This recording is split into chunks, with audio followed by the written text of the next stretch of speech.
അനുമോളുടെ ഒരു will power സമ്മതിക്കാതിരിക്കാൻ പറ്റില്ല കേട്ടോ. ഇന്നലെ വീട്ടിലെ അത്രയും ആൾക്കാർ എതിർത്ത് നിന്നിട്ടും അനുമോൾ ഉറച്ച സ്റ്റാൻഡിൽ തന്നെ, ആദ്യം പറഞ്ഞ സ്റ്റാൻഡിൽ തന്നെ ഉറച്ചു നിന്നു എന്നതാണ് അനുമോളുടെ ഗെയിം.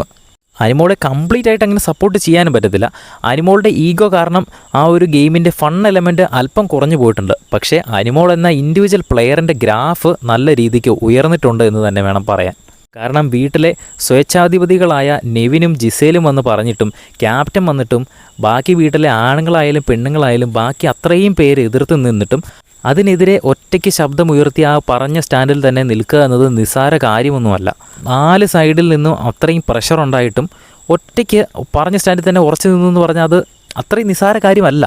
അനുമോൾ എല്ലാ ദിവസവും തന്നെ ആ വീട്ടിൽ കരയുന്നുണ്ടെന്ന് തോന്നും. കരയുമ്പോൾ നമുക്ക് വീക്ക് പ്ലെയർ ആണ് എന്ന് തോന്നും. പക്ഷേ ഈ കരയുന്നതിന് മുൻപ് പറയേണ്ട കാര്യം പറയേണ്ട സ്ഥലത്ത് പോയി പറഞ്ഞിട്ടാണ് അനുമോൾ വന്ന് കിടന്ന് കരയുന്നത്.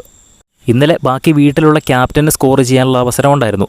സ്വേച്ഛാധിപതികളായ നെവിനും ജിസേലിനും സ്കോർ ചെയ്യാനുള്ള അവസരമുണ്ടായിരുന്നു. പക്ഷേ അവിടെയെല്ലാം കയറി സ്കോർ ചെയ്തത് അനുമോൾ തന്നെയാണ്. അനുമോളുടെ കയ്യിൽ നിന്ന് ആ ഒരു അനുമോൾ ഉണ്ടാക്കിയ കറി പോലും മേടിച്ചെടുക്കാൻ കഴിഞ്ഞില്ല. അത് അനുമോളുടെ വീട്ടിൽ നിന്ന് കൊണ്ടുവന്ന കറിയല്ല എന്ന് അവിടെ പലരും പറയുന്നുണ്ട്. എന്നിട്ട് പോലും അത് അവർക്ക് അനുമോൾ കൊടുത്തപ്പോഴാണ് മേടിക്കാൻ പറ്റിയത്. നെവിൻ പുറകിൽ നിന്ന് വന്നോർണ്ണം അടിച്ചു മാറ്റി. ഇത് കൂട്ടണ്ട, അത് അടിച്ചു മാറ്റിയതാണല്ലോ. നേരെ നിന്ന് ഒരുത്തിനും അനുമോളുടെ കയ്യിൽ നിന്ന് ആ ഒരു കറി മേടിച്ചെടുക്കാൻ പറ്റിയില്ല. അതുമാത്രമല്ല, സ്വേച്ഛാധിപത്യം പറഞ്ഞു വിട്ട 2 പേരെ കിച്ചൺ ടീമിലേക്ക് എടുക്കണമെന്ന് പറഞ്ഞിട്ട് അതും സമ്മതിച്ചില്ല. ഇതിൽ അനുമോളുടെ ഭാഗത്തുള്ള ശരി എന്താണെന്ന് വെച്ചാൽ 2 പേരെ കിച്ചൺ ടീമിലേക്ക് ഇട്ടതൊക്കെ ശരി തന്നെ, പക്ഷേ അവരെ നിർബന്ധിക്കാൻ പറ്റത്തില്ല. കാരണം സ്വേച്ഛാധിപതികൾക്ക് 7 പേരെയാണ് അടിമകളായിട്ട് കിട്ടിയിരിക്കുന്നത്. ആ അടിമകളുടെ ലിസ്റ്റിലൊന്നും അനുമോളില്ല.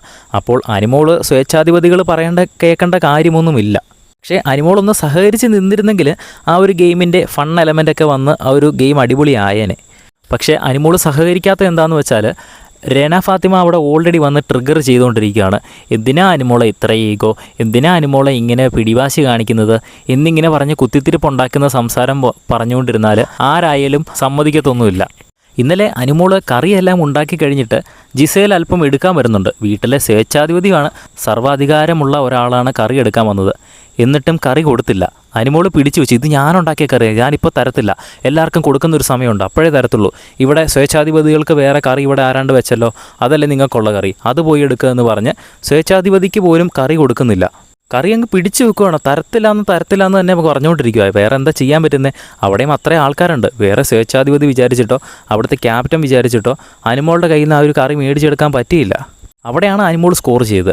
ഒരുപക്ഷെ അവർ ആ കറിയെങ്കിലും മേടിച്ചെടുത്തിരുന്നെങ്കിൽ അവിടുത്തെ ക്യാപ്റ്റനോ അല്ലെങ്കിൽ സ്വേച്ഛാധിപതികൾക്കോ കുറച്ചെങ്കിലും പവർ ഉണ്ടെന്നോ അല്ലെങ്കിൽ ഒരു വിൽ പവർ ഉണ്ടെന്നോ നമുക്ക് പറയായിരുന്നു. ഇത് മൊത്തം സ്കോർ ചെയ്തത് അനുമോളല്ലേ. അതുമാത്രമല്ല, ഇതൊക്കെ കഴിഞ്ഞിട്ട് ക്യാപ്റ്റനായ അപ്പാനി ശരത്ത് പറയുന്നുണ്ട് അനുമോളെ നാളെ തൊട്ട് കിച്ചൺ ടീമിൽ വേണ്ട, കിച്ചൺ ടീമിൽ നിന്ന് അങ്ങ് ഒഴിവാക്കുവാണെന്ന് പറയുമ്പോൾ അനുമോൾ പറയുന്നുണ്ട് അത് ആരാണ് തീരുമാനിക്കുന്നത്? ഓൾറെഡി ഇയാൾ എന്നെ കിച്ചൺ ടീമിലേക്ക് സെലക്ട് ചെയ്തു, ഇനി കൂടുതൽ ഭരിക്കാനൊന്നും വരണ്ട, ഇനിയിപ്പോൾ എന്നെ മാറ്റണമെങ്കിൽ ബിഗ് ബോസ് പറയട്ടെ എന്ന ഉറച്ച സ്റ്റാൻഡിൽ ശരത്തിനോടും അങ്ങ് പറഞ്ഞു. അനുമോൾ പറയും, ബാക്കിയുള്ളവർ കേൾക്കും. അതാണിപ്പോൾ അവിടെ നടന്നുകൊണ്ടിരിക്കുന്നത്. സത്യത്തിൽ ഇന്നലെ അത്രയും സംഭവങ്ങൾ അവിടെ ഉണ്ടായിട്ടും അനുമോൾ പറഞ്ഞ രീതിക്കാണ് എല്ലാ പരിപാടിയും അവിടെ ഓടിയത്. കറി ചോദിച്ചു, കറി കൊടുത്തില്ല. കിച്ചൺ ടീമിൽ നിന്ന് മാറാൻ പറഞ്ഞു, കിച്ചൺ ടീമിൽ നിന്ന് മാറിയില്ല. 2 പേരെ സഹായത്തിന് വിട്ടു, അവർ വേണ്ടാന്ന് അനുമോൾ പറഞ്ഞു, അവരെ തിരിച്ചു വിട്ടു. ബാക്കി ഇത്രയും സ്വേച്ഛാധിപതികളും കിച്ചൺ ക്യാപ്റ്റനും വീട്ടിലെ ക്യാപ്റ്റനും അത്രയും ധൈര്യശാലികളും ആണുങ്ങളും പെണ്ണുങ്ങളും എല്ലാവരും ഉണ്ടായിട്ടും അനുമോളുടെ വാക്കിൽ നിന്ന് അങ്ങോട്ടോ ഇങ്ങോട്ടോ മാറാതെ തന്നെ എല്ലാത്തിനും പറഞ്ഞ് അനുസരിച്ച് അങ്ങ് നിന്നു. അതുകൊണ്ട് തന്നെ അനുമോൾ എന്ന ഇൻഡിവിജ്വൽ പ്ലെയറിൻ്റെ ഗ്രാഫ് ഇന്നലെ നല്ല രീതിയിൽ ഉയർന്നു എന്ന് തന്നെ പറയാം. ആ വീട്ടിലെ ആണുങ്ങളെല്ലാം മൊണ്ണകളാണ് എന്ന് പറഞ്ഞതിൽ ഒരു തെറ്റും ഞാൻ കാണുന്നില്ല. കാരണം ഒരുത്തിനും ഒന്നും ചെയ്യാൻ പറ്റുന്നില്ല. അവിടെ പ്രശ്നമെല്ലാം കഴിഞ്ഞിട്ട് ഇവർ മാറി കൂട്ടം കൂടിയിരുന്നൊക്കെയാണ് പറയുന്നത്. അനുമോളെ പുറത്താക്കണം, അവളെ എങ്ങനെയെങ്കിലും പൂട്ടണം, അവളെ അങ്ങനെ വിട്ടാൽ പറ്റത്തില്ല, അവൾ നല്ല അഹങ്കാരിയാണ് അവൾ എന്ന് പറഞ്ഞ് കൂട്ടം കൂടിയിരുന്ന് അങ്ങോട്ടും ഇങ്ങോട്ടൊക്കെ ആണുങ്ങൾ സംസാരിക്കുന്നുണ്ട്. ശരത്താണ് മെയിനായിട്ട് പറയുന്നത് അവളെ എന്തായാലും കിച്ചൺ ടീമിൽ നിന്ന് ഒഴിവാക്കണം, കിച്ചൺ ടീമിൽ നിന്ന് എന്ത് വില കൊടുത്തു അവളെ ഒഴിവാക്കണം. അപ്പോൾ ഷാനവാസ് വന്നിട്ട് പറയുന്നുണ്ട്, എടാ അത് വേണ്ടടാ, നല്ല ടേസ്റ്റി ആയിട്ടുള്ള ഭക്ഷണം അവൾ ഉണ്ടാക്കുന്നുണ്ട്, എന്നെയും കൂടെ അങ്ങോട്ട് ഇട്ടാൽ മതി, ഞാൻ അവളെ കാര്യങ്ങളൊക്കെ പഠിപ്പിച്ചോളാം എന്ന് പറഞ്ഞ് അവളെ ഒന്ന് ഞാൻ റെഡിയാക്കി മയക്കി എടുത്തോളാം എന്ന് ഷാനവാസ് പറയുന്നുണ്ട്. ശരത്തും അവിടെ ബാക്കി നിൽക്കുന്ന ഇരിക്കുന്ന ആൾക്കാരൊന്നും വിട്ടുകൊടുക്കുന്നൊന്നുമില്ല. ഇല്ലില്ല, അവളെ ഒരു പാഠം തന്നെ പഠിപ്പിക്കണം, എന്തായാലും അവളെ ഒഴിവാക്കണം, ഇല്ലെങ്കിൽ നീ പറഞ്ഞ വാക്കിന് എന്താ വില എന്ന് അക്ബറൊക്കെ ശരത്തിൻ്റെ അടുത്ത് ചോദിക്കുന്നുണ്ട്. ശരത്താണല്ലോ ക്യാപ്റ്റൻ. എന്തായാലും ഇന്നൊരു കാര്യത്തിൽ എന്തായാലും തീരുമാനം ഉണ്ടാകും, അത് നമുക്ക് നിങ്ങൾക്ക് കണ്ടു തന്നെ അറിയാം ഇന്നത്തെ ആ ഒരു സ്വേച്ഛാധിപതികളുടെ ഒരു ടാസ്കിലായാലും ഇന്ന് ആർക്കെങ്കിലുമൊക്കെ എന്തെങ്കിലുമൊക്കെ നെഗറ്റീവോ അല്ലെങ്കിൽ വൻ പോസിറ്റീവോ ഒക്കെ ഉണ്ടാകാൻ സാധ്യത ഏറെയാണ്. കാരണം ഇന്നലെ അത്രയും മാലപ്പടക്കത്തിന് തിരി കൊളുത്തി വെച്ചേക്കുവാണ്. ഇന്നാണ് മൊത്തം പൊട്ടിത്തെറിക്കാൻ പോകുന്നത്. നമുക്ക് കണ്ടു തന്നെ അറിയാം ആരുടെ ഗ്രാഫാണ് ഉയരുന്നതും താഴുന്നതെന്നും.